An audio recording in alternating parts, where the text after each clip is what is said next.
Muito bom, excelente. Alberto, tudo bem contigo? Gostei aí do Simplifica Já, ficou muito bom. Né? Muito bem. Muito bom, turma. Bom, pessoal, todo mundo entrando, alguns devem estar com problema de trânsito, com certeza. Vocês sabem que trânsito é difícil, mesmo online, não tem dificuldade. Nós estamos ao vivo, tá certo? Também transmitido no YouTube. Qual é a ideia? Ideia, senhores, é fazer encontros, como disse, semanais, para discutir direito financeiro. A gente estabelece um tema e vai se discutir esse tema ao longo do nosso encontro, que tem horário para começar e horário para acabar. A ideia não é nós ficarmos 2 horas, 3 horas, não é isso. É hora para começar, hora para acabar. Começamos às 8h30 pontualmente, acabamos às 10 pontualmente. Isto fica muito mais fácil online, cada qual no seu lugar, como acabei de falar aqui. Gustavo está no Rio, Luiz Henrique Vitória, Sérgio Rocha em Belém, Alberto aqui em São Paulo, eu imagino. Tiago, em São Paulo também, Tiago? Muito bem. Professora Misabel acabou de entrar, sei que ela está em BH. Gacem deve estar em Brasília, imagino. Né? E isso é muito bom porque nos une e nos dá um espaço, mesmo que virtual, para esses encontros, para esta conversa. A pauta de hoje, como vocês sabem, é sobre reforma tributária, federalismo e a questão destas propostas que estão circulando. O que nós combinamos da vez anterior, ou seja, na semana anterior em que foi lançado aquele nosso, de vários que estão aqui, aquele livro das reformas ou deformas constitucionais, tributárias e financeiras, o que nós marcamos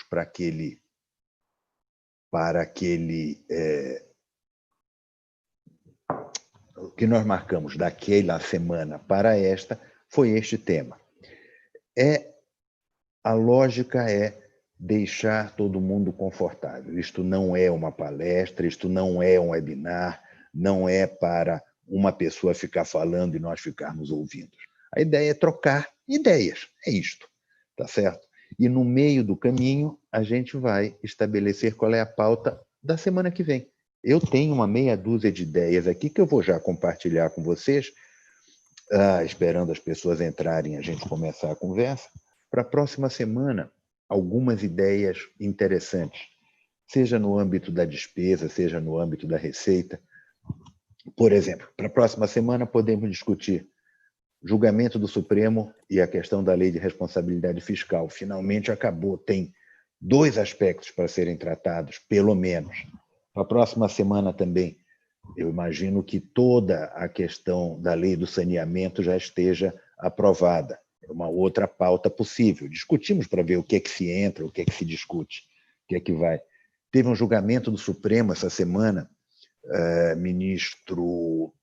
relatado pelo ministro Gilmar, acerca de orçamento participativo. Foi muito interessante. Eu recebi essa decisão do Sérgio Rocha, até comentamos no correr da semana. É um outro tema interessante.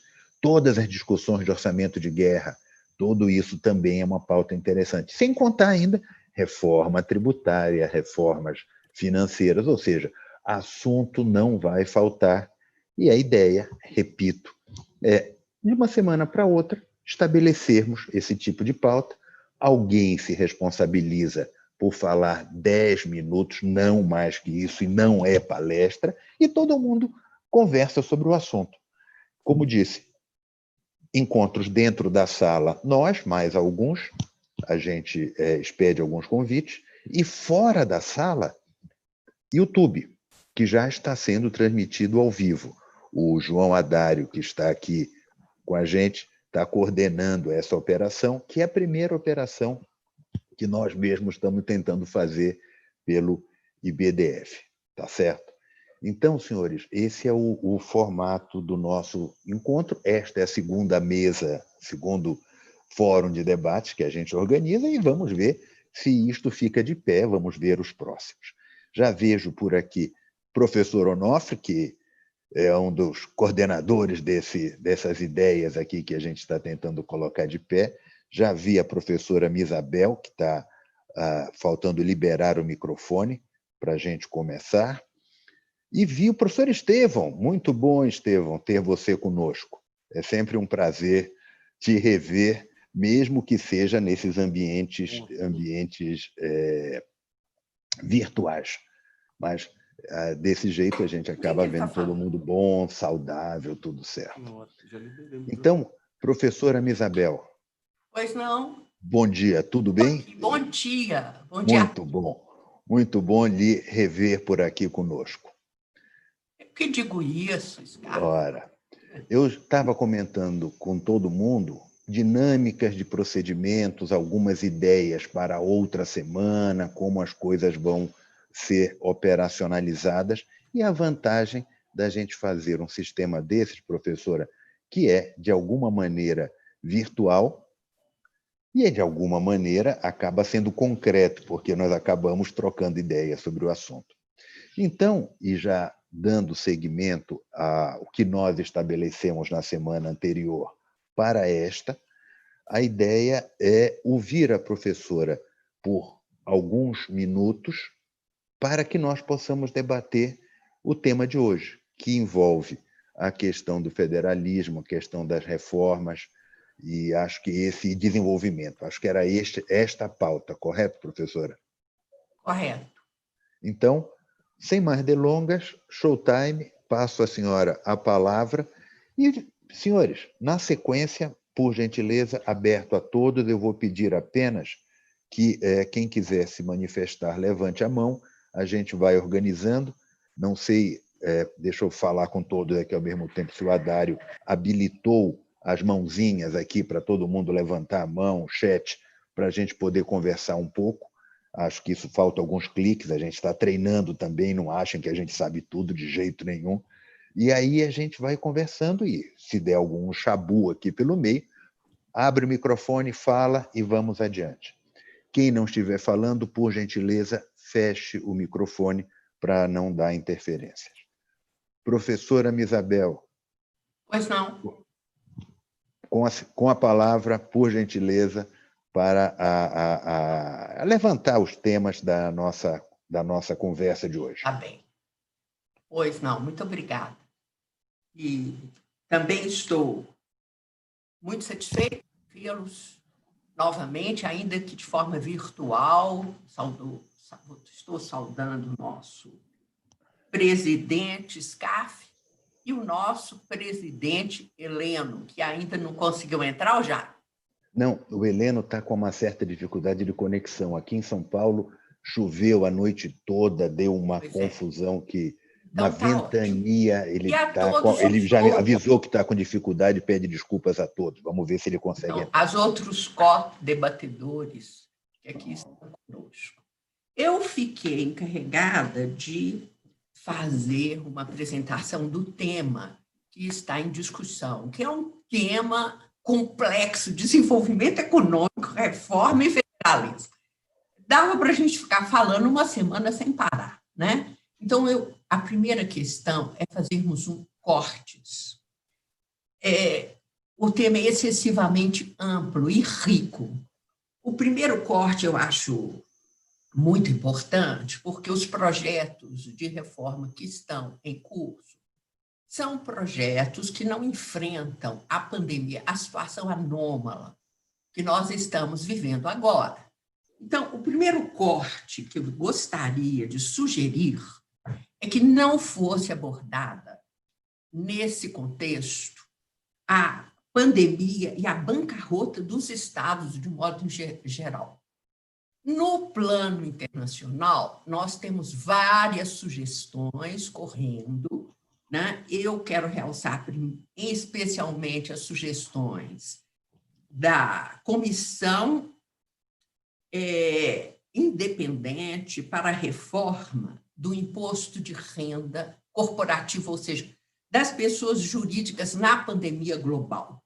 E é uma comissão importante, integrada por Fitzgerald, Iva Joly, Zuckerman, Stiglitz, Thomas Piketty e outros economistas e especialistas nesse assunto, sugerindo uma tributação de qualquer maneira mínima sobre a renda sobre os lucros, a tributação da renda capturada pelos serviços digitais e alguma coisa que internamente já fizemos pela Lei Complementar 160, que todos os países façam um relatório, país a país, sobre os benefícios fiscais conferidos às corporações.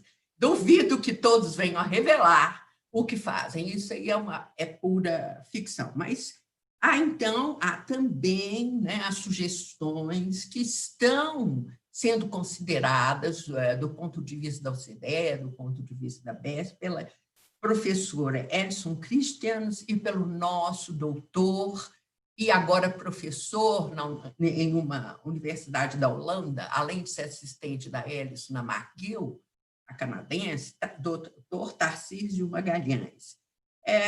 Pensando em um tributo global sobre lucros excessivos, fase 3 do pilar da OCDE. Os senhores sabem que a OCDE está com a pretensão de medir o que são lucros normais, o que são lucros residuais e o que são lucros excessivos.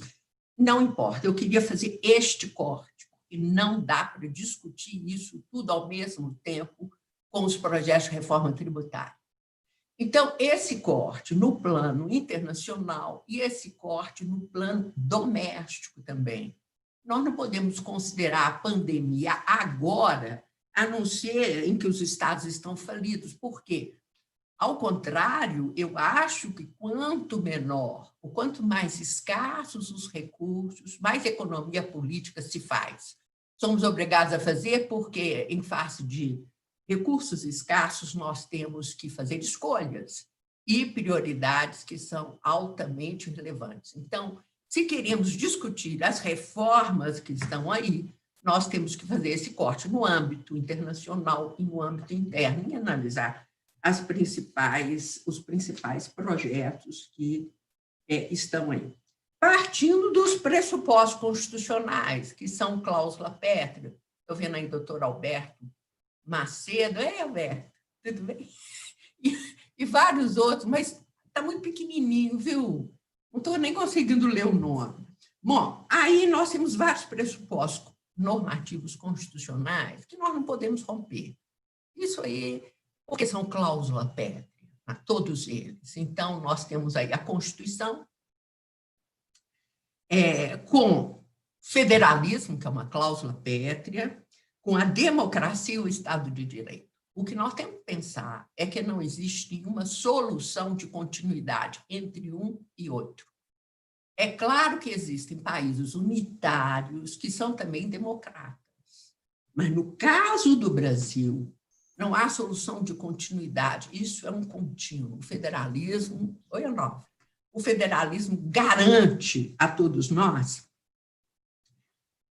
liberdade do ponto de vista territorial e democracia. E o Estado de Direito é exatamente assentado em cima das garantias constitucionais. Então, nós não podemos ver nenhum corte entre esses fenômenos, embora a democracia seja a forma de governo, o federalismo seja a forma de Estado, e o Estado de Direito é a forma de Estado escolhida pela Constituição, não há entre nós nenhuma solução de continuidade. E aí, duas perguntas que eu já lanço nessa fase inaugural para o tema. Qual é a diferença entre um país unitário e democrático, por exemplo, como a França, como a Itália, em que os tributos mesmo, os locais, são formatados pelo poder central, mas as alíquotas são de escolha dos eleitos locais. Isto, com um país muito democrático, já existe nos países unitários. Reduzir O federalismo brasileiro a isto é negar o federalismo, porque o federalismo é muito mais do que isso. É liberdade de escolha política, das políticas públicas, evidentemente. Então, tanto a França como a Itália têm isso. Os tributos locais das províncias ou das municipalidades francesas têm as suas alíquotas escolhidas pelos eleitos locais. E isso não é federalismo, como se pretende na PEC 45. Além disso, eu gostaria de que, estou vendo aí a doutora Hélida, tudo bem, né? Sempre preocupada com a parte fiscal, e parece que o nosso encontro é de direito financeiro também, em que os estudos bem feitos se preocupam sempre com o lado do consumidor. Olha, a União, os estados, o Distrito Federal e os municípios são grandes consumidores. O município de São Paulo é um consumidor gigante. Então, em todos esses projetos, a pergunta que foi a pergunta que o doutor Alberto Macedo se fez com toda razão, quanto de ICMS, de PIS, de COFINS e de IPI paga o município de São Paulo? Então, quando nós chapamos tudo, só do lado da receita, sem sabermos o que vai repercutir isso do ponto de vista dos gastos, nós não estamos fazendo coisa nenhuma, nem bem feita. Eu vou lhes dar um exemplo da França, que é país unitário. Na França, se devolve o IVA que os municípios pagam nas suas compras. Por quê? É o que desbalearam há anos, defendendo a imunidade dos entes políticos da federação no momento das compras. Eu aderi à tese de Baleiro, mas o Supremo não aderiu, então não adianta nada. Então, o que os municípios franceses perceberam é que a União traz ajuda para os municípios, para os seus investimentos, mas no momento que eles vão executar os seus investimentos, eles fazem compras e devolvem tudo para o próprio poder central, devolvem todo o IVA. Ou seja, o investimento se anula. Tá? É este o problema das PECs. Então, eu gostaria de colocar o que é federalismo mesmo. Acho que as pessoas não estão pensando, né? Tanto na PEC 45 quanto na PEC 110. A PEC 45, sobretudo, que lida só com impostos sobre o consumo, traz aqui entre nós um conceito de consumo que é o conceito de consumo tradicional, mas que não vejo nesse conceito de tributo sobre o consumo uma atualização conveniente. Eu estou questionando este conceito de tributo sobre o consumo. Por quê, senhores? Porque eu estou olhando, sobretudo, para os comentários feitos pelo respeitadíssimo, e eu respeito muito, o senhor doutor Orair e doutor Gobetti, que publicaram um estudo chamado Reforma Tributária e Federalismo, uma análise para estudos, né? Agora, em dezembro de 2019. O que estes estudos são incompletos. Ali não se lida com o conceito de federalismo correto, receita e despesa. Nós não podemos esquecer os gastos. Aí que entra o direito financeiro, viu, doutor Scarfe? Pesado, tem que entrar. Segundo, o conceito de consumo. Contemporaneamente, BEPS e Companhia Limitada, os países, de modo geral, estão transformando o imposto sobre a renda das corporações em um imposto também sobre o consumo. O que quer dizer isto? E é mais peso sobre um sistema tão regressivo como o nosso. É que se vai pagar um imposto de renda mínimo. Eu estou falando dos Estados Unidos, estou falando da França, estou falando da Alemanha, estou falando da Inglaterra. e Brasil. Nós pagamos imposto de renda mínimo e eles estão pagando também, ainda que sobre as despesas, ainda que não haja lucro a ser distribuído. Então, o conceito tradicional de imposto sobre o consumo é exatamente isso. Quais são os tributos que as pessoas, em geral, pagam e que independem do resultado da sua atividade econômica, é o custo para exercer a atividade. Então, nós incluímos aí IPI, ICMS, ISS, e hoje temos que incluir o imposto sobre a renda mínimo. Nós podemos falar sobre isso, isso é de alta relevância, e o artigo que eu escrevi naquele livrinho com o doutor Fernando Moura, nesse livrão, né? Que livrinho, o Onofre vai ficar muito ofendido, e eu também, sobre as nossas reformas e deformas, trata exatamente desse tema, a tributação dos lucros e dividendos e o imposto de renda mínimo, que não é apenas nacional, é hoje uma forma de as empresas correrem com a evasão, planejamento fiscal, ou ainda que lícito, nós estamos, como se o capital é muito volátil, se está passando para o imposto de renda mínimo, ainda que sobre os prejuízos. Primeira questão, eu gostaria, então, de pedir ao senhor Horaí, ao doutor Horaí Rigobetti, que considerassem isto nas suas análises. Segundo, não consideraram a Lei Complementar 160. A Lei Complementar 160 já restabelece, ou pretende restabelecer, a base de tributação dos estados, porque vários benefícios estão vencendo com o tempo, e isso não foi considerado nos seus estudos. Eles ignoram totalmente a Lei Complementar 160. Segundo, ignoram o federalismo propriamente como política dos estados e a necessidade, porque esta política, e dentro do federalismo, que a Constituição balizou, não estão ali previstos receita e gastos. A pergunta é, quanto o que os municípios e os estados vão pagar nas suas compras em relação a um outro tributo? É isso, o doutor Alberto está me entendendo perfeitamente. Baleiro, desde a primeira atualização de Baleiro, eu sempre fechei com os municípios nessa história. E eles devolvem aqueles 25% de ICMS que recebem, devolvem tudo. Ao fazerem as suas compras no ICMS, devolvem IPI, devolvem... Então, vamos falar sério, o federalismo não é apenas algo não concreto, ele tem que funcionar e tem que dar o retorno específico aos entes estatais.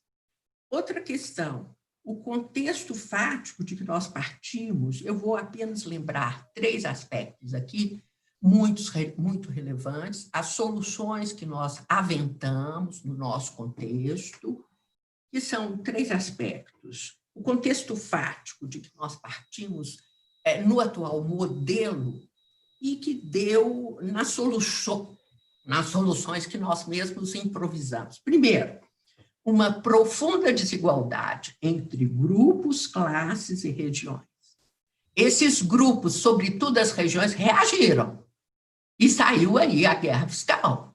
Dentro desse contexto de desigualdade, nós temos a tributação entre os estados, que não é no destino. A mesma coisa nos municípios.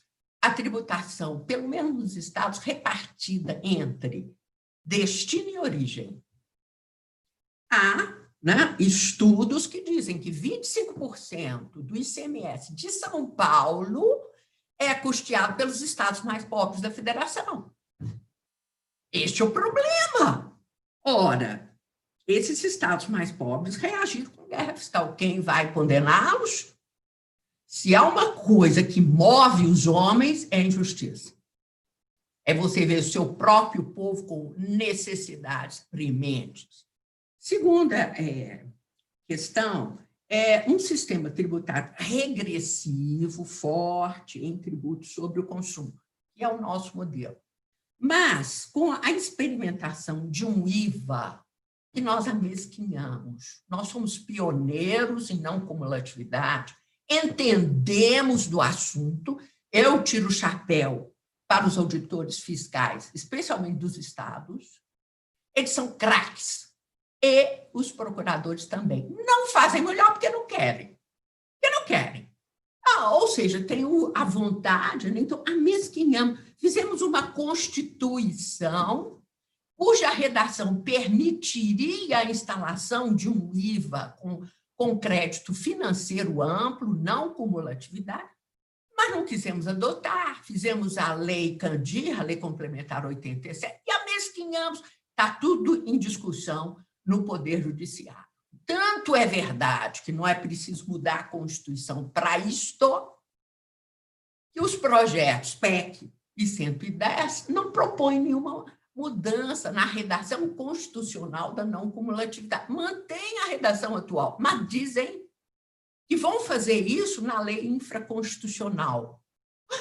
Se não mudar, eu não dá para acreditar, porque eu tenho experiência nessa área, o Brasil está há 60 anos com essa não cumulatividade constitucional totalmente amesquinhada. Então, mais um motivo para a guerra fiscal. E eu vou te dizer por quê. Porque as nossas empresas não têm condições de concorrer com os países que têm IVA de verdade. O IVA de verdade esse é com crédito financeiro amplo. É o maior benefício fiscal automático que se pode ter. Então, não dá para raciocinar neste contexto. As empresas brasileiras vão à falência. O que elas conseguiram dos seus governadores? Opa, me dá o mesmo benefício fiscal que as empresas europeias têm. Eu vou lhes dar um exemplo. Primeiro, nós não pagamos a tempo e a hora os créditos das exportações. As exportações são imunes, o Estado do Pará não paga, por várias razões. Né? Nós não pagamos. Enquanto na França, entre o pedido do exportador e o entesouramento dos recursos, 30 dias. É automático. E mais, os europeus têm um respeito impressionante pela capitalização das empresas, não deixam que elas se descapitalizem. Bens do ativo permanente. Enquanto lá é direito de crédito imediato, instantâneo e automático, aqui a gente fica 4 anos no ICMS, uns outros anos no PIS e na COFINS. Ué, não dá para concorrer. Com quem que nós vamos concorrer? Num outro planeta? É isto. Então, muitas vezes, esta antipatia absolutamente injustificada dos fiscos contra Zona Franca de Manaus, principalmente fisco paulista, Zona Franca de Manaus e benefícios no ICMS são apenas resultantes disto. Injustiça, porque o tributo nas operações interestaduais é repartido e vai beneficiar o estado de origem. Segundo, o ICMS, que muitas vezes, sabe o que a empresa consegue? Olha, eu estou expandindo a minha empresa, eu adquiri um maquinário enorme, eu quero dedução acelerada. Opa! Você vai ter dedução acelerada, isso é um favor do nosso governador. Listo ilistamente. A Europa inteira faz isso. Gente, eles não descapitalizam. Sabe aquela história de diferencial de alíquota? Opa, lá existe também, mas eles não descapitalizam a empresa. Por exemplo, a França importa da Alemanha. Tem um imposto de importação na entrada da França, porque sai livre de imposto lá da Alemanha. Mas, em vez de ela, da França recolher, ela não faz isso, ela não vai se descapitalizar. O que ela faz? Ela registra a incidência e se acredita na operação subsequente. Ela deve um imposto, menos aquele crédito, só recolhe a diferença. E nós temos uma briga horrorosa aqui, antecipando tudo, e a diferencial de alíquota é uma discussão enorme. Opa! Nós temos condições de disputar com essa turma? Não temos. Mas temos todo o instrumento constitucional para fazer isso. Isto é importante. O terceiro ponto. que é muito relevante, que também nos levou à guerra fiscal, e nós temos que continuar com os nossos benefícios fiscais, que é o problema, né, dos juros muito altos entre nós, que viabilizam qualquer investimento. O Brasil fez programas, eu não vou, o último ponto, viu? O Brasil fez programas de investimento, fez programas sociais, Bolsa Família, Minha Casa Minha Vida, vários investimentos, agronegócio. Foi o programa Safra do agronegócio que derrubou a Dilma Rousseff, tá? Mas o que nós fazemos com esses programas, doutora Hélida, com endividamento do Estado? Só isso. Como os juros são estratosféricos e nenhum projeto mexe com eles, os lucros dos bancos, elevadíssimos e excessivos, foram mantidos pelos tempos. E nenhum projeto, nenhum governo de esquerda, de direita, de centro mexe com eles.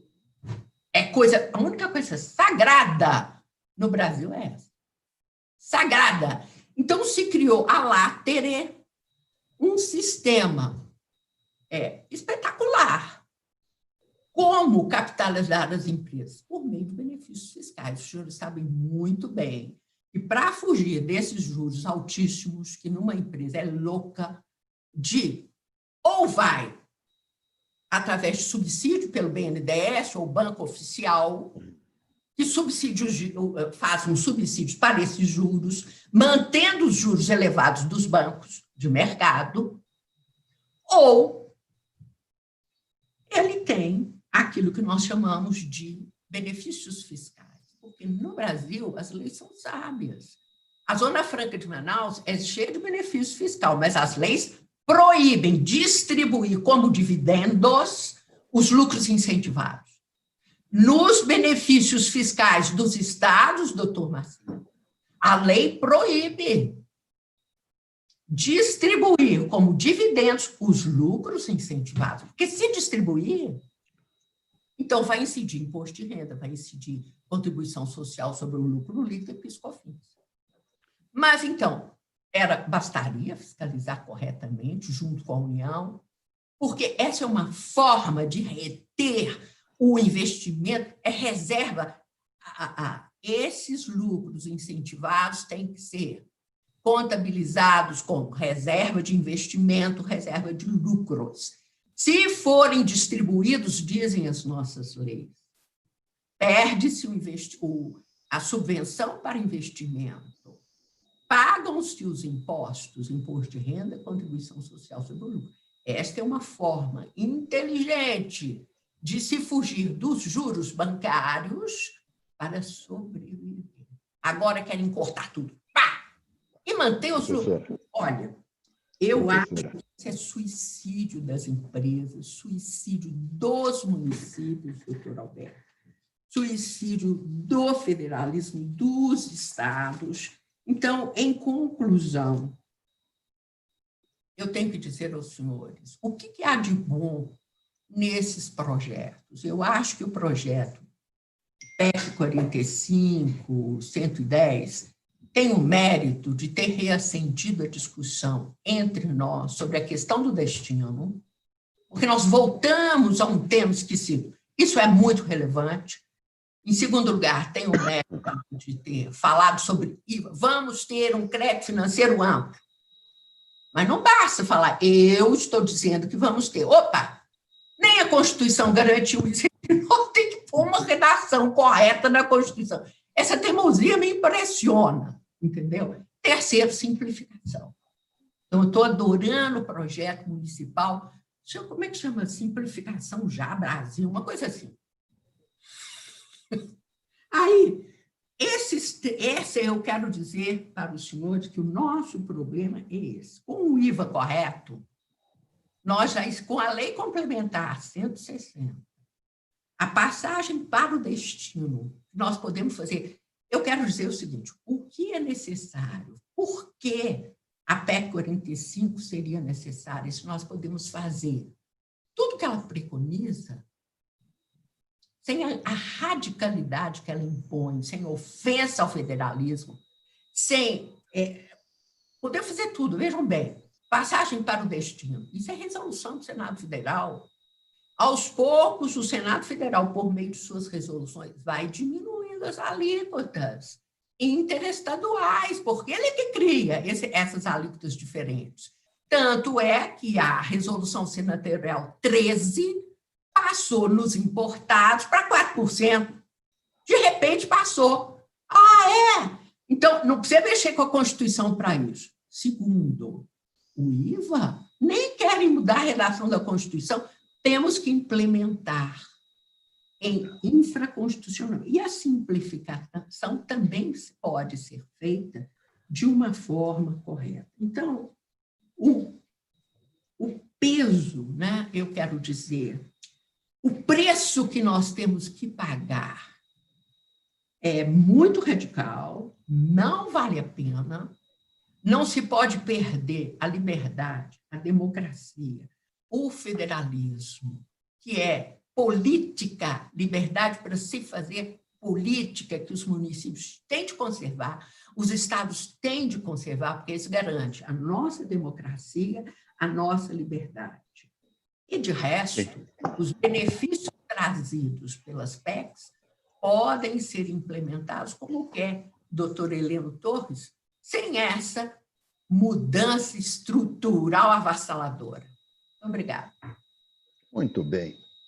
Professora, agradeço as palavras, colocou o debate muito bem posto, amplamente exposto.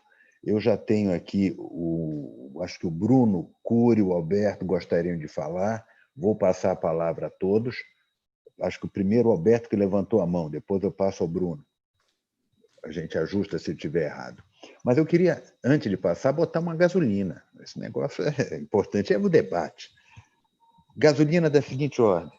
Será que as duas PECs, a 45 e a 110, estão devidamente preservando a lógica da repartição federativa? No seu texto. Porque eu tenho a impressão que nenhuma das duas, já vou adiantando a minha opinião, colocam a lógica da distribuição preservada no seu texto, na PEC.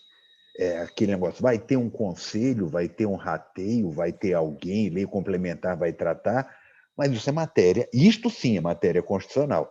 Como é que você reparte a arrecadação? Não só a competência de quem arrecada o quê, mas sim como reparte. Então, esse é um pedaço para debate. Outra gasolina, a partir da sua colocação, professora, a questão do time. Ou seja, a Lei Complementar 160 estabeleceu prazos para gozo da renúncia até 15 anos. Será que é isto que está colocando nas duas PECs um prazo tão longo de 15 anos? É aí que está o casamento? Ou seja, será assim, que a Lei doutor. Complementar 160 está condicionando as duas PECs no prazo de vigência? Para debate. Terceiro, um grande tema, que vários aqui nesta sala já discutiram em outras oportunidades, outros textos, etc., que é a questão das renúncias fiscais. Eu acho também que as renúncias são ótimas para fins de desenvolvimento, estamos alinhados. Tenho algumas dúvidas sobre controle disso. Quer dizer, tem renúncia fiscal que não tem prazo, não tem condicionante. Quer dizer, como é que se compatibiliza isto? Não é uma pergunta para a senhora professora, é para botar fogo no debate. Afinal, é um fórum de debate. Então, como disse, tenho aqui o Alberto já relacionado, vou passar a palavra, acho que o Bruno também pediu, e registrar apenas aqui na nossa sala virtual o Heleno, que acho que entrou, ele está com dificuldade de conexão, mas vi que entrou, não sei se já saiu, ele talvez tenha caído, mas estava aqui. A Raquel com a gente, muito bom ter você, Raquel. Ótimo. E passo a palavra, então, ao Alberto e depois ao Bruno na sequência. Quem quiser falar, por favor, levanta a mão aqui no painel à direita. Alberto. Bom dia a todas e a todos. Agradeço muito ao professor Fernando Scaff pelo convite de participar nesse seleto grupo. Vendo aqui amigas e amigos aqui que eu não vejo há algum tempo, né? A professora Isabel Dez, uma honra poder ouvi-la novamente e vê-la ainda aqui à distância, né? É um prazer. Acho que umas colocações que a professora Isabel fez já de pronto eu concordo plenamente. Primeiro, a questão da tributação no consumo e a repercussão econômica, né, para os entes públicos, né? A jurisprudência do STF, lá pela década de 50, talvez virou, e aí gerou esse custo. E a professora Isabel grava muito bem a bandeira dela de longa data em relação a esse problema que os municípios, por exemplo, né, têm do custo do tributo do ICMS do material escolar, por exemplo, adquirido, né? Material hospitalar, etc. e tal, né? Nessa linha, o secretário de Finanças do mandato anterior, Caio Megali, que agora é assessor do ministro Paulo Guedes, eu sugeri a ele a constituição de um grupo de trabalho de reforma tributária, e ele aceitou, e eu coordeno o grupo no qual fazem parte 2 economistas, 2 auditores fiscais da minha carreira, 2 economistas, 2 juristas e 2 que trabalham com sistema operacional e instituições financeiras. Analisamos todos os aspectos, analisamos todos os detalhes, desde 2018 fazemos isso, né? E todos os pontos positivos e negativos, não só de ordem jurídica, mas também econômica e operacional. Nessa linha, um simulador, que nem fomos nós que fizemos, foi o município de Aracaju, juntamente com a Abrasf, que é a Associação Brasileira da Secretaria de Finanças das Capitais, na qual represento São Paulo na Câmara Técnica Permanente, disponibilizou um simulador para os municípios verem quanto seria o gasto, o aumento de despesa com a tributação, por exemplo, da PEC 45, né? Dado que não haveria mais nenhum tipo de isenção, possibilidade, dado que os municípios eles acabam tentando corrigir esse problema do impacto econômico com a isenção dos serviços que eles tomam, por exemplo, serviço de saúde, serviço de educação e transporte, né? O município de São Paulo, que tem um orçamento de 69 bilhões de reais, o aumento do gasto com essa novo arranjo seria da ordem de 5,7 bilhões de reais. Então, seria quase 10% do orçamento, né? Esse aumento de gasto por conta de não poder mais prever-se a alíquota única nos serviços os quais o município de São Paulo também toma, né? Então, esse é um ponto. Tanto é que, dialogando com o deputado Aguinaldo Ribeiro, e eu fui várias vezes ao Congresso, a gente dialogou para apresentar a emenda para prever justamente o crédito para os entes públicos, né? Entes públicos em relação a esse tributo, a esse IBS, que oneraria o gasto dos orçamentos e, obviamente, impactando na sociedade como um todo. Então, isso chegou a ser proposto por emenda. Um outro ponto que a professora Isabel Dez colocou muito bem é a questão da não cumulatividade. Eu falei isso com o Eurico e com a Pi já faz uns 2 anos. Vocês estão colocando aqui essa redação?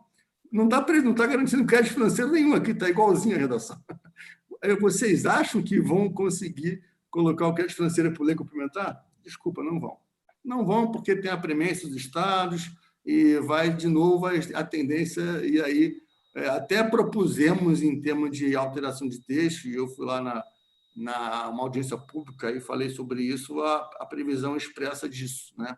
Agora, a questão do crédito financeiro, professor Isabel, aí é a minha opinião, me parece relevantíssimo a implantação de um modelo que a tecnologia permite, que é a vinculação do crédito ao pagamento, né? Por quê? Porque hoje um mero destaque em nota vira dinheiro, entre aspas, né? Imagina colocando serviços na base do IBS em que um mero destaque vira uma nota, vira um título, né?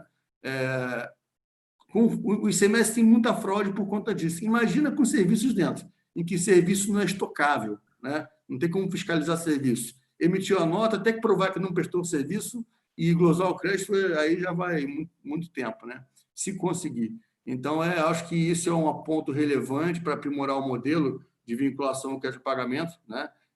E não tem nenhum problema de fluxo de caixa, porque a sistemática permite, estamos trabalhando nisso, inclusive, não na PEC 45, na proposta que a gente, quando eu falo a gente, é entidades municipalistas e também colegas de estados também, trabalhando em simplificar já para o novo ICMS, o ICMS modernizado, prevendo isso, até para melhorar a relação ao fisco-contribuinte, porque hoje o crédito acumulado, ou não por atividade, hoje é de mentirinha no Brasil. É de mentirinha. Você tem os estados que muitas vezes não liberam o crédito acumulado, porque às vezes não tem lastro financeiro, né? Então, essa relação litigiosa entre fisco e contribuinte, me parece que a vinculação do crédito a pagamento, numa sistemática moderna, dá para prever algo assim. Em relação à renúncia fiscal do ICMS, acho que o ICMS foi arrecadado ano passado algo em torno de 509,8 bilhões de reais, sendo que a renúncia fiscal estimada foi da ordem de 120 bilhões de reais. A tributação mais para o destino, cada vez mais para o destino, é fundamental para poder mitigar a infinita ordem de benefícios fiscais, de regimes especiais. É daí que torna o RICMS, que é o regulamento do ICMS, um calhamaço dessa grossura, porque ele tem mais exceção do que regra, né? Então, acho que isso aí é algo que vai aprimorar e aí, inclusive, reduzir um pouco esse volume de renúncia fiscal, que aí pode até dar lastro financeiro também para melhor implementar e melhor efetivar aí o crédito financeiro, né? Tem outros pontos, mas eu vou passar a palavra e depois eu posso voltar e já joguei alguns temas para debate também e agradeço novamente a oportunidade. Obrigado. Perfeito. Alguém gostaria de falar? Bruno, não sei se você se havia pedido a palavra, não sei se quer manter. Fique à vontade. Sim, muito bom dia a todos, professor Scaff, professor Isabel, professor Onofre, Alberto, todos os demais presentes. Eu queria aproveitar essa oportunidade que nós estamos tendo para discutir alguns aspectos macro do federalismo, especialmente no âmbito das reformas tributárias, tanto da 45 quanto da 110, e fazer uma outra provocação aqui. Porque quando se fala em federalismo fiscal no Brasil, se fala em justificar um erro pelo outro, basicamente. Desde do surgimento do ICM por dentro, que veio com uma justificativa de eventual apropriação do lucro do fim do IVC pelos lojistas, uma falácia enorme que fez com que depois o Supremo mantivesse isso, a vedação à extensão da redução da carga tributária para o governo e para os demais consumidores nos casos de imunidade, na cadeia, nos elos intermediários da cadeia. E já no ordenamento de 88, o que nós tivemos com a ruptura aí do imposto único sobre minerais, com aquela suposta compensação via participação, quase royalties de minerais, que quebrou o Estado de Minas, idem para o imposto único de combustíveis com o Estado do Rio, e isso veio como remendos que antecederam novos remendos. A Constituição de 88 trouxe o adicional do imposto de renda para os estados, trouxe o imposto de venda de avarias de combustíveis para os municípios. Esses impostos foram suprimidos lá no ano de 93 e não houve nenhum tipo de ajustamento com relação aos gastos públicos, que todos já estavam atarefados com a missão outorgada pela Constituição, e não se vê nenhum tipo de discussão nesse sentido, seja na PEC 45, seja na PEC 110, e aí até aproveitando para devolver a gasolina do professor Scaff com a querosene, porque talvez a gente não tenha nem que pensar em preservar o esquema de repartição, ou se a gente deveria repensar todo o esquema de participação do produto da arrecadação tributária, porque aí para fazer um corte, né? Desde 88 a gente tem problemas a serem resolvidos, né? Que são sempre objeto de meia sola, com sucessivas emendas ao fundo de participação, e que, no entanto, nunca resolvem, porque o projeto original já foi mal concebido, né? Ele já foi efetivado sem nenhum planejamento concreto em termos de cálculos, de simulações, do quanto custa cada coisa, do quanto cada um precisa receber, das diferenças regionais que nós temos. E eu queria devolver para vocês essa pergunta com relação a como estruturar isso, considerando que nós não temos um Estado unitário aqui no Brasil, né? E, por outro lado, nós temos uma ansiedade enorme do parlamento de querer cravar essa bandeira de reforma tributária, ainda que, pelo menos até onde eu sei, já que não foram divulgadas simulações pela Receita Federal, me parece uma conduta até um pouco imprudente de se estabelecer um ordenamento completamente novo, sem se projetar as consequências, seja do ponto de vista orçamentário, seja do ponto de vista de mercado. Obrigado. Muito bom. Senhores, palavra franqueada, vou só apontar duas outras questões. Primeiro, a ideia da cumulatividade, da não cumulatividade plena, ou seja, usar o crédito em geral, seria bom no nosso sistema? Acho que para as empresas seria ótimo, não tenha dúvida, mas funcionaria bem para este conjunto de questões?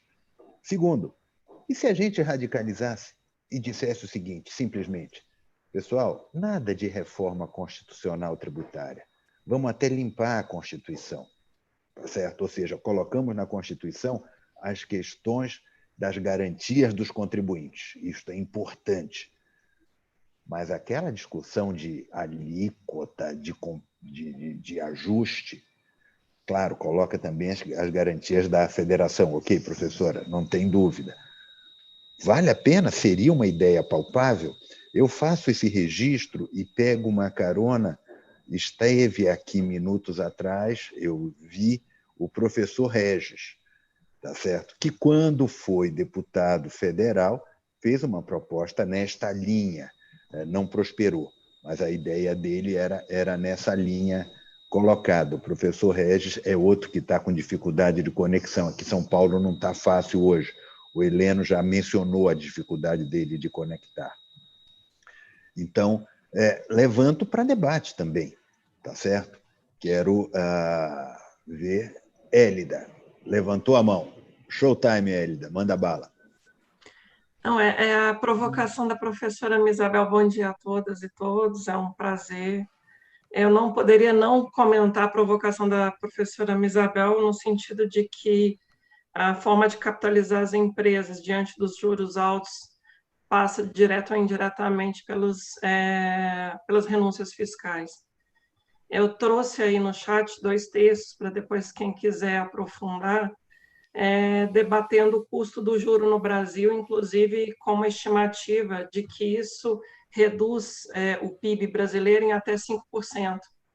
A concentração bancária diminui o potencial de crescimento do PIB brasileiro em até 5%. Tem um texto para discussão também do IPEA, que vai falar do ajuste ausente, né? A gente não debate o custo das despesas financeiras. Neste momento, inclusive, o mercado financeiro pretende hedge cambial, pretende proteção cambial, e nada disso é trafegado por dentro do orçamento. É claro que não dá para falar apenas em ajuste sobre despesas primárias ou reconduzir o foco fulanizando, vilanizando a questão tributária, sem também compreender as despesas financeiras. Na verdade, a gente precisa fazer a reflexão sistêmica. Não haverá capacidade de enfrentar o nosso orçamento de caças, que eu brinco, né? A gente não conseguirá desvendar esses impasses se a gente não desvendar o grande problema por trás das despesas financeiras. Um mercado bancário muito concentrado, que se remunera numa espécie de overnight das operações compromissadas, que vencem em coisa de 20 dias, a gente rola um estoque, então, de dívida pública muito alto, a um custo igualmente pouco debatido. Imaginem vocês, ter o melhor dos mundos, liquidez imediata, segurança total, ou seja, risco zero, e relativa à alta rentabilidade. Nenhum empreendedor vai aportar no capital produtivo, empregar pessoas, enquanto pode continuar nessa perspectiva especulativa tão favorável dentro das operações compromissadas. Então, desvendar esse debate por dentro do direito constitucional, por dentro do direito financeiro, é talvez o nosso maior desafio. Até porque, de novo, não podemos vilanizar, permitir que o debate de ajuste fiscal seja só sobre despesa primária ou só do lado tributário, sem a gente colocar na pauta também a questão das despesas financeiras. Eu vou ter que sair daqui a pouco, tem uma sessão no próprio tribunal, mas para mim é um prazer imenso, Scaf. Queria agradecer novamente a oportunidade. Fico mais 10 minutos, mas infelizmente daqui a pouco saio. Elida, sempre muito bom ter você com a gente. Entre sempre, você é figura que tem que estar conosco todas as vezes. Muito obrigado pela intervenção. E vou pegar uma carona, que é a seguinte: você fala da questão do rentismo, etc., do conforto. Quem é que vai fazer capital produtivo com rentismo tão fácil? Mais uma vez, gasolina na história. Como é que você coloca, então, em debate o que não está nas reformas, não está na PEC 45, e não é para estar, não está na PEC 110, também não é para estar, mas está nos balões de ensaio do governo federal. O governo federal sempre coloca esse balão de ensaio, que é a tributação dos dividendos. Repara, dividendo, de alguma maneira, está dentro da lógica da tributação da atividade do capital de risco. Não é bolsa, ok? Não é bolsa apenas. Mas você tem aqui uma tributação importante. Se você começa a tributar os dividendos e isto não tem uma calibração adequada, a fuga para o capital confortável dos juros vai acontecer, não tem dúvida. E cá entre nós, menos empresas, mais capital confortável, menos emprego. Isso também está dentro do pacote. O que é que vocês acham?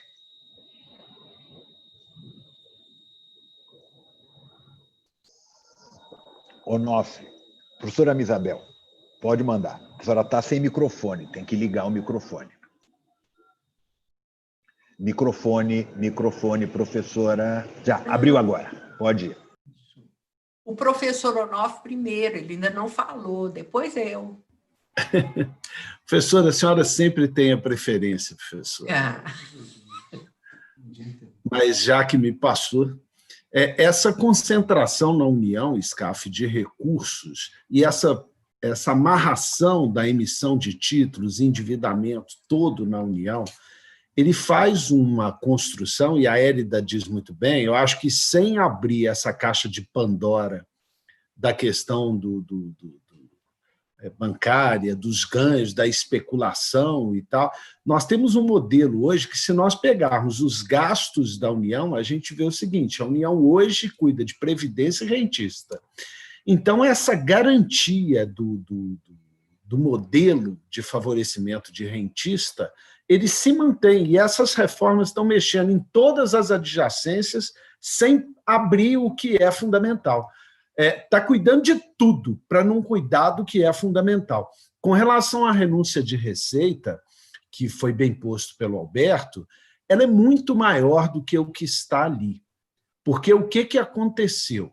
A cada movimento que havia renúncia de ICMS, os estados avançaram em bases altamente regressivas, como combustível, comunicação e tudo mais. Ou seja, não está medido adequadamente, não. Essa renúncia enorme, a base consumo foi destruída, mas não foi muito maior o desastre para a receita dos estados, mas para o modelo é uma deturpação enorme, porque os estados avançaram em base tributando em alíquotas confiscatórias, combustível, comunicação e tornando o modelo altamente regressivo. E hoje o que a gente assiste é uma invasão pela União da base consumo dos estados. Hoje isso está gritante. Foi feito com o PIS/COFINS, agora a professora pode falar muito sobre o IPI, que ela conhece muito bem, o caso da dupla tributação do IPI, são movimentos singelos de contínua invasão da base de consumo para depois consolidar tudo na PEC 45 num IVão, né? Ou seja, cuidando do que é adjacente, esquecendo do que é principal. Imposto de renda continua um caos, né? E tudo isso daí, nada fica mexido e tudo mantém esse esquema fundamental de concentração de recursos na União para favorecer a questão dos rentistas. Possivelmente 5% do PIB seja pouco, Hélida. Se a gente considerar tudo, lógico, tem estudos quantitativos aí, mas se a gente considerar tudo que vem acontecendo e a substituição contínua de endividamento por tributo, talvez seja muito maior. Nós abandonamos tributos e estamos fazendo um endividamento contínuo exatamente para favorecimento do rentista. Nesse modelo não há desenvolvimento econômico. Ninguém investe nesse país, vai querer aplicar dinheiro, especular, porque na hora que você investe, você corre o risco de enfrentar o manicômio tributário, toda essa dificuldade, esse caos que está todo aí. Hoje saiu um novo regulamento da Previdência, mexendo com um monte de coisa. Ninguém vai dar conta de empreender no país em meio a essa confusão toda aí.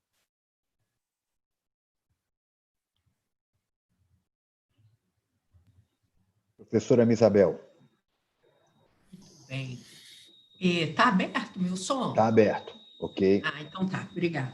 Bom, eu queria dizer que eu concordo, em geral, com as críticas que foram feitas, com a posição do Dr. Alberto Macedo, exceto em relação ao crédito financeiro, porque nós tivemos um percurso enorme para chegarmos ao crédito declarado e não efetivamente pago. Então, nós vamos ter o seguinte, o contribuinte, para conseguir abater um crédito no seu débito, vai ter que esperar o fisco dizer que ele realmente recebeu.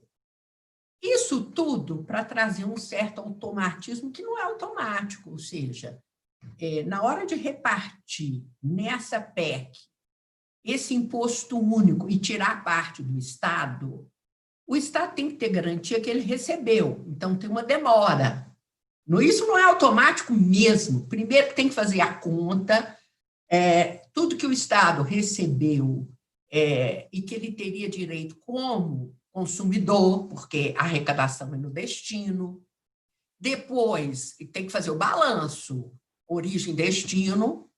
Segundo, o que há inadimplência. Você pode declarar que pagou por vários motivos, você pode declarar e acabar não arrecadando efetivamente o que foi declarado. Isso não é raro. Então, o que acontece? O Estado não pode automaticamente direcionar os recursos, quer dizer, aquele fundo enorme vai ter demora. Eu prefiro que se reserve uma parte desse fundo, sei lá, 1%, 5%, para esses casos, do que essa tese, viu, doutor Alberto? Ela é uma regressão nos direitos do contribuinte, histórica. Eu prefiro que se faça uma reserva. Em segundo lugar, eu quero te chamar a atenção para o fato de que essa história de dizer que os estados precisam sempre de dinheiro, então eles vão violentar a não cumulatividade, os estados só imitaram a União.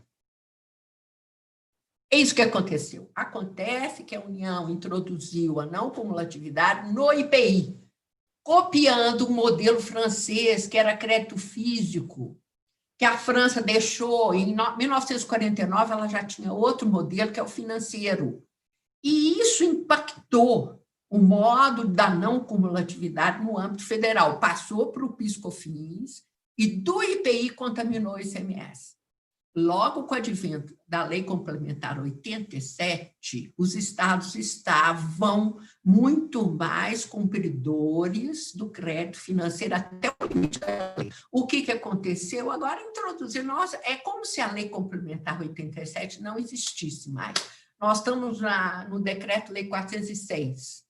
Discute bens intermediários, insumos diretos, insumos indiretos, PIS/COFINS, é a mesma discussão. Então, esta é uma prática federal. Tá? Em segundo lugar, há um preconceito contra estados e municípios, pensando-se que um fundo com imposto único, como se prevê a PEC, só pode ser gerenciado pela União, porque é só ela que tem competência para fazer esse tipo de coisa. Não é verdade. Se os municípios se organizarem, farão. E os estados já fazem. Como? Já fazem em certos setores. Por exemplo, já foi dito aqui, combustíveis. É espetacular o modelo dos estados, e quem fez o programa eletrônico para isso foi o estado de Minas Gerais. Eu tenho orgulho de falar sobre isso, porque nós arrecadamos o ICMS até na ponta, no último posto de gasolina, e o ICMS sobre combustíveis pertence ao destino, sabe? Ao estado do destino. Então, como é que se faz? Ora, nós fizemos, com substituição tributária, as grandes refinarias ou produtoras, à frente a Petrobras, que é a maior delas no Brasil, ela ajuda os estados, né, a Petrobras, a se arrecadar conforme o destino. Então, se o distribuidor compra da Petrobras, vai para onde? O Espírito Santo, tudo no programa. Vai para o Espírito Santo. Então, já se arrecada o ICMS direto para o Espírito Santo. Mas se no meio do caminho essa distribuidora desviou para outro estado, ela tem que acusar, e ela acusa. Então, você tem no próximo mês a dedução daquele ICMS que foi para o Espírito Santo e agora ele vai para o estado do destino. Isso se faz no Brasil inteiro, funciona 100%. Então, se os estados quiserem, farão tudo isso. Nós não precisamos da tutela federal. Eu quero chamar, eu acho que aí não tem nenhum auditor fiscal, alguém da União. A União é fundamental, gente. A União, é claro, todos nós sabemos, a União, quando é com letra maiúscula, do ponto de vista externo, representa o Brasil a serviços que são tipicamente federais, ligados à soberania nacional, à defesa da integridade do território nacional, das fronteiras, típico federal. Agora, a União deveria se valer e se pautar em estados fortes, em municípios fortes. Isso é importantíssimo para nós. Então, eu acho que os municípios são capazes de fazer a mesma coisa, nós precisamos ter programas. Eu faço um apelo ao doutor Alberto Macedo, que não ceda. Estou achando que ele está cedendo, já foi lá, fez um projeto de emenda para se adaptar. Não tem nada disso, não. O senhor tem que lutar pela independência dos municípios, pela autonomia federativa, porque a política federativa é importantíssima. Eu quero dizer que a questão dos juros altos, a União, veja bem os senhores, ela fez um pacto com o setor financeiro. É um pacto que não é deste governo. É muito antigo. Então, a União prefere se endividar, pagando subsídios, derrubando até um presidente da República, mas deixam a política de juros altos e os lucros dos bancos perfeitos. Essa PEC 45 não refere nada, não mexe nada, porque eles são intocáveis. Esse tributo único não vai atingir bancos. Eles estão fora. Podem escrever. Então, há um pacto. É isso. Eu não falo de reforma tributária sem pensar nessa realidade. E o que os estados fizeram ao longo do tempo foi exatamente de renúncia. A renúncia tributária, que é absolutamente indevida, porque não está atrelada a um programa de investimento para aumentar emprego, para aumentar... Nada disso. Pode haver isto, mas a verdadeira subvenção para o investimento é uma forma de se prender o dinheiro aqui, imagine que lucros e dividendos, distribuição deles sem imposto. Então, as empresas normalmente têm lucros e mandam o dinheiro para qualquer parte do planeta sem pagar R$1. Agora, quando nós temos benefícios fiscais proibindo a distribuição de lucros, senão eles não existem, nós temos uma forma de capitalização com reservas para investimento. É disso que eu estou falando. E isso nós fizemos. Eu quero saber de uma pesquisa se não tivesse existido essa saída dos estados, a saída dos municípios com seus investimentos, como é que estaria a desigualdade entre nós? Só pagando lucros aos bancos, endividando a União com subsídios? Quem fez esse tipo de pesquisa para criticar? Ninguém. Eu acho que não é por aí. Nós conseguimos, porque uma das metas nos Estados Unidos é borrow, tome dinheiro emprestado. Gente, você sabe o que é pertencer a um país desenvolvido? É aquele que as empresas podem investir, tome dinheiro emprestado, a 1% ao ano, a 2% ao ano, e essas empresas podem. As nossas não têm condição de concorrer com isto. Ou elas se valem desses empréstimos que prendem o dinheiro, ou elas se pinturam, quando conseguem, num subsídio federal, através do BNDES e outros bancos federais. É isso que acontece entre nós. Então, fizemos um pacto com esse setor, não conseguimos sair deste pacto, não estou dizendo que temos que sair para compreendermos a nossa realidade.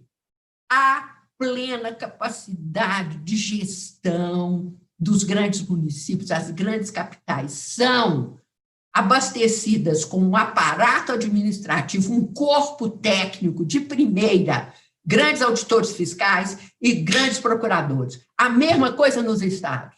Os estados têm grandes auditores, eu os conheço muito bem os de Minas Gerais, altamente capazes, fazem tudo isso, já fazem um programa com as grandes refinarias do petróleo e não há murmúrio a respeito desse assunto. A coisa corre, professor Scarfe, perfeita. Não é a União que faz isso, não. São os estados. Então, nós temos um preconceito. Achamos que toda a competência vem lá de cima. Inclusive, se diz que os estados e os municípios não sabem gerir as suas finanças, estão todos endividados, todos falindo.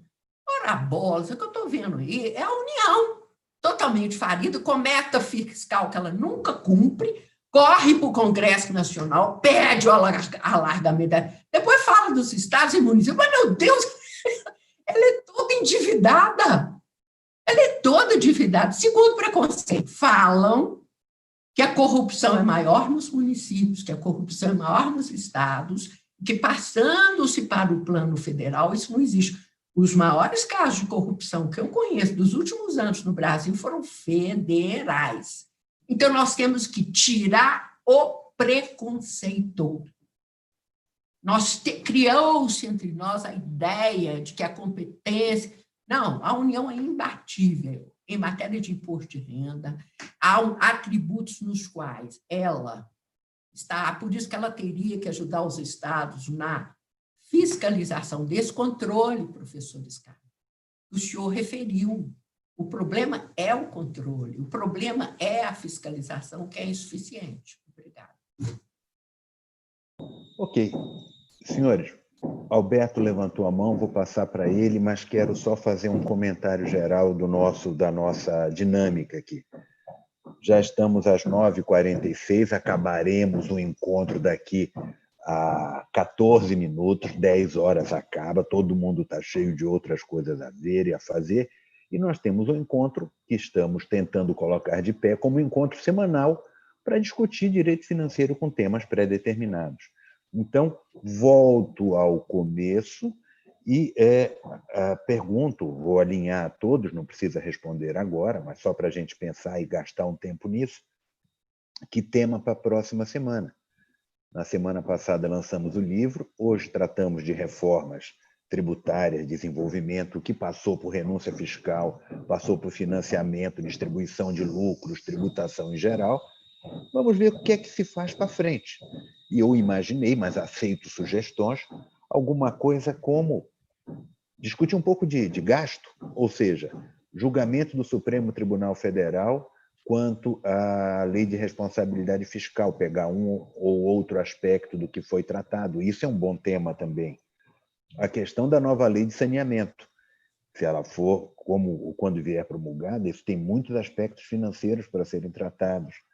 A questão do julgado do ministro Gilmar acerca de orçamento participativo parece um tema interessante, agora, desta semana. E incontáveis aspectos de orçamento de guerra, incontáveis aspectos de muitas coisas, tributação de dividendos, se quisermos manter na parte da receita.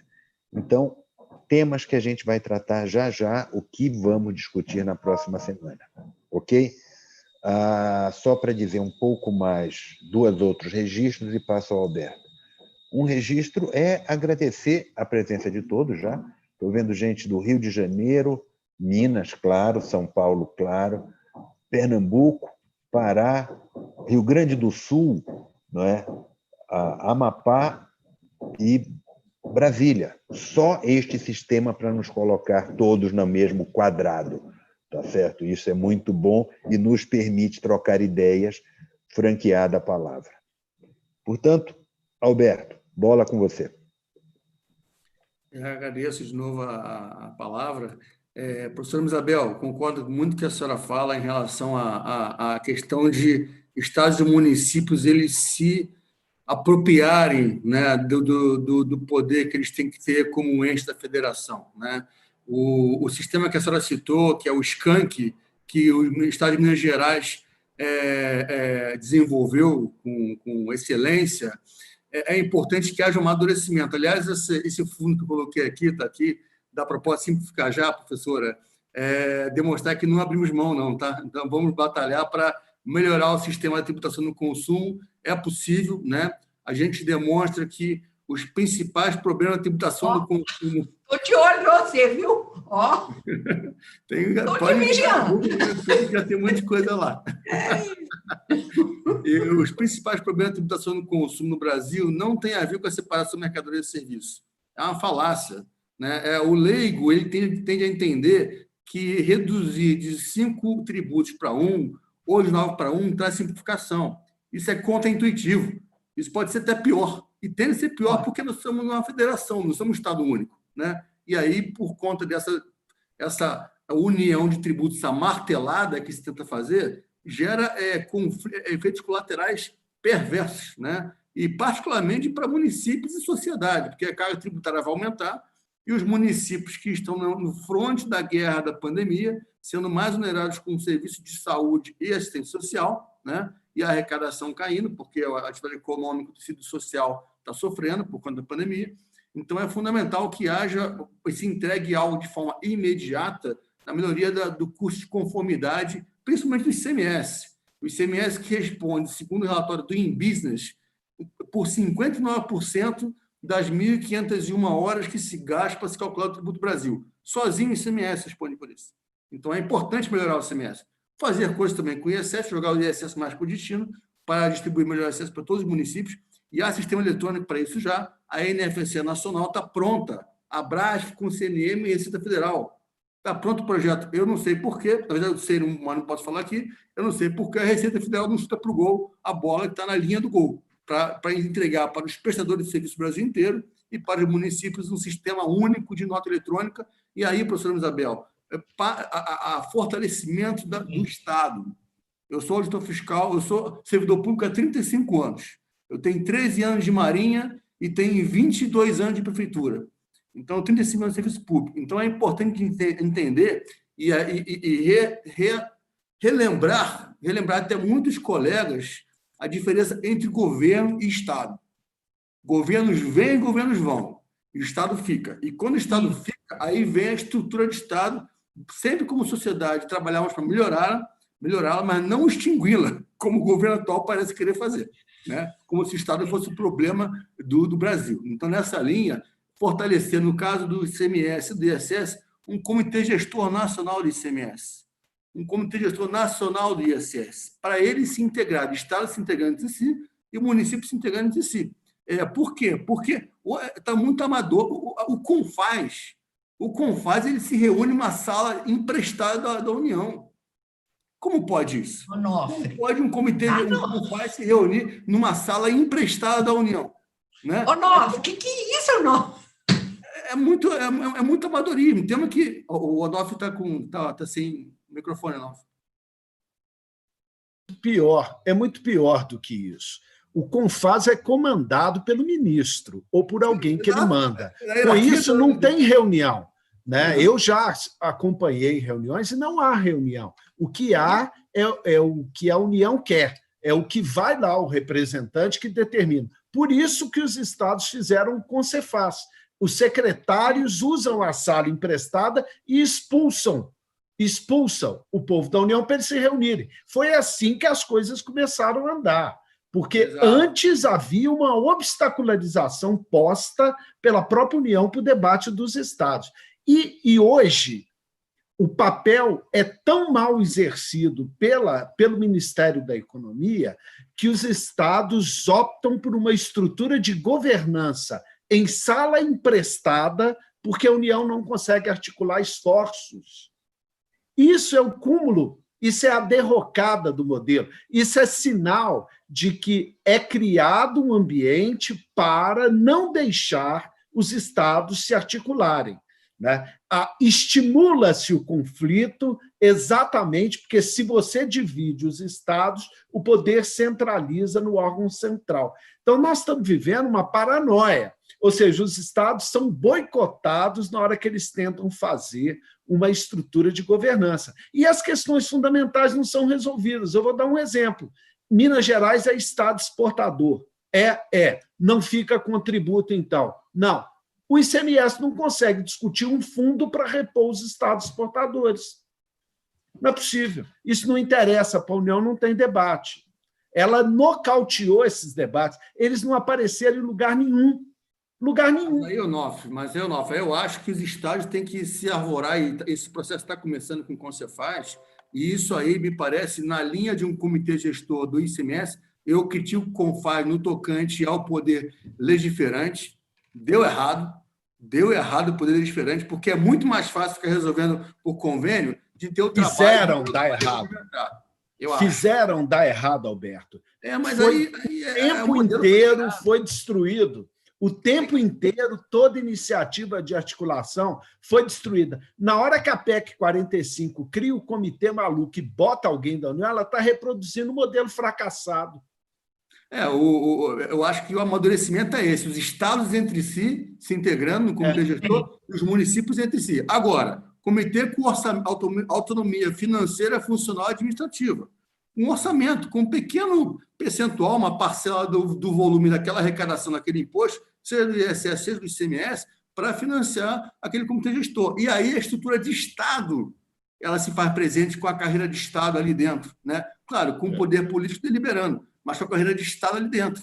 E aí sim você vê um fortalecimento dessa integração entre Estados e também entre municípios, me parece. Né? Eu fico muito sensibilizado com uma coisa. Quando o CONCEFAS resolveu se opor à PEC 45, a primeira providência foi expulsar qualquer um da União da sala de debate. Tinha uma exigência: não vai constar ninguém da União em comitê dos estados. Foi quase que uma revolta. Isso está documentado. Falar assim, sai daqui, vocês não vão atrapalhar mais. Deixa a gente discutir.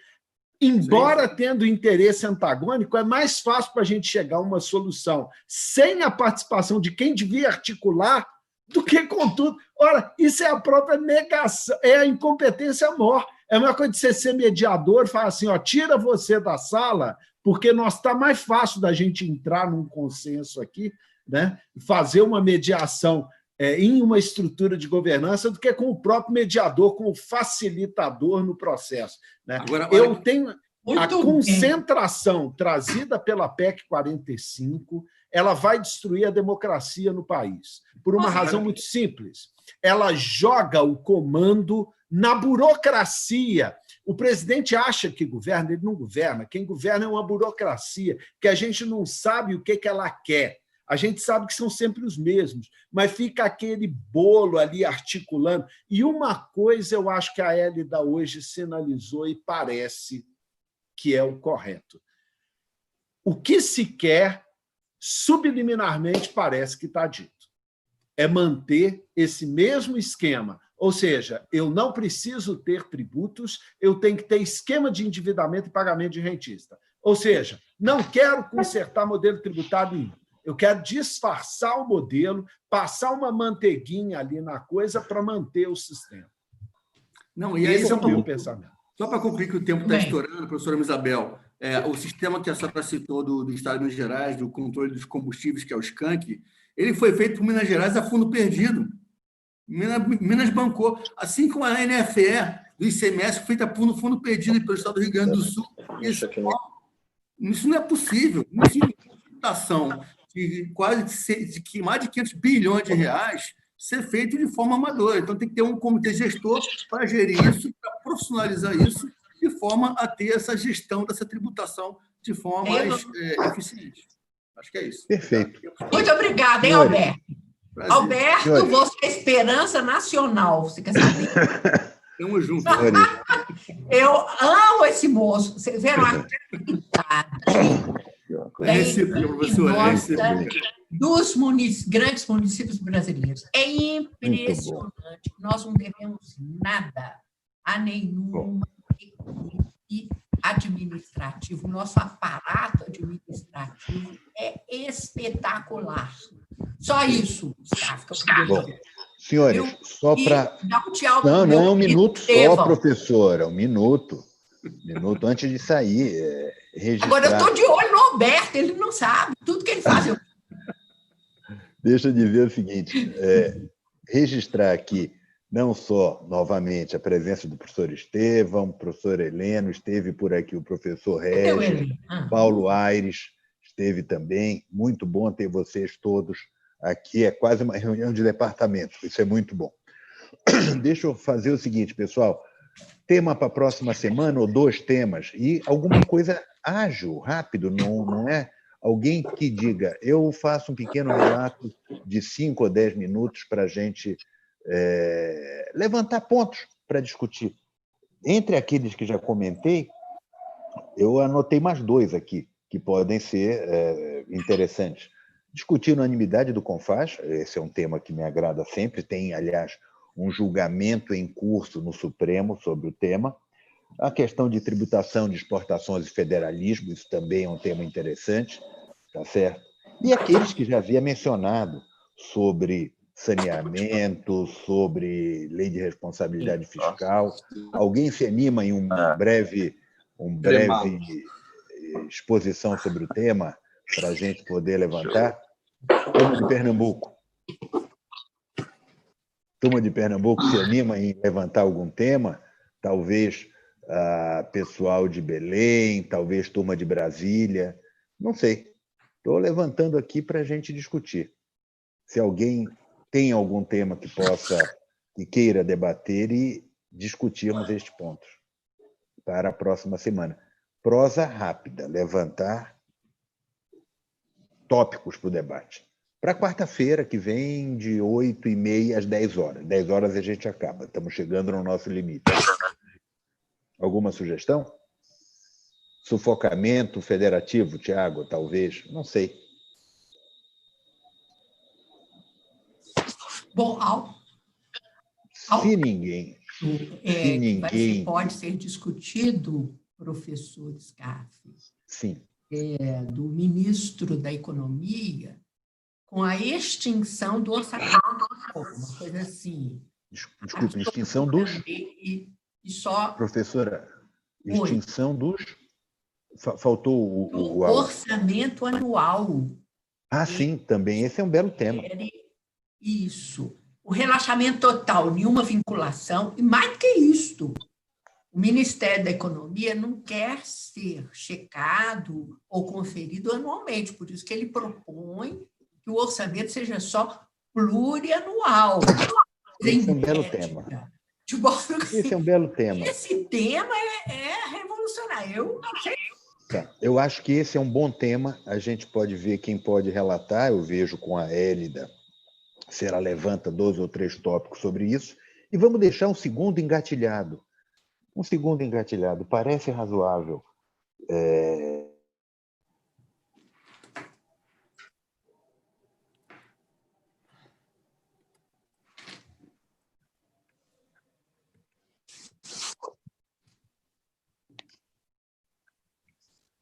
Segundo, nós são tantos, né? Senhores, a ventania em São Paulo está enorme, chuva, tudo mais. Então, eu consegui ficar estável até aqui, vai começar a oscilar. Então, vamos fazer o seguinte, vou propor para a semana que vem 2 temas. Vamos discutir a questão do orçamento plurianual, ou seja, que é a proposta do Guedes, e eu vou colocar em pauta também a questão da unanimidade do CONFAS. 2 temas, e aí a gente verifica. Ok? Ok. Todo mundo, eu não sei se eu atrapalhei alguém que estava falando, mas entrei e saí de maneira atabalhoada por causa da internet. Alguma observação, algo além que a gente possa colocar sobre os temas? Se não, vou agradecer. Deixa eu ver se tem algum comentário. Não. Então, quero agradecer a presença de todos. Muito obrigado pela disponibilidade de tempo. Eu aprendi bastante, tá certo? A ideia é que nos próximos a gente mantenha este sistema de mandar para todo mundo por e-mail ou por WhatsApp o link para dentro do Zoom, tá certo? Mas no futuro disponibilizaremos o link no site. Aqui o IBDF ainda não tem site, mas colocaremos no site e a partir do site entra quem quer, a gente vê se vai democratizar ainda mais o acesso ao site. Para frente. Senhores, muito obrigado, tenham boa semana, saúde, muito obrigado pela presença de todos.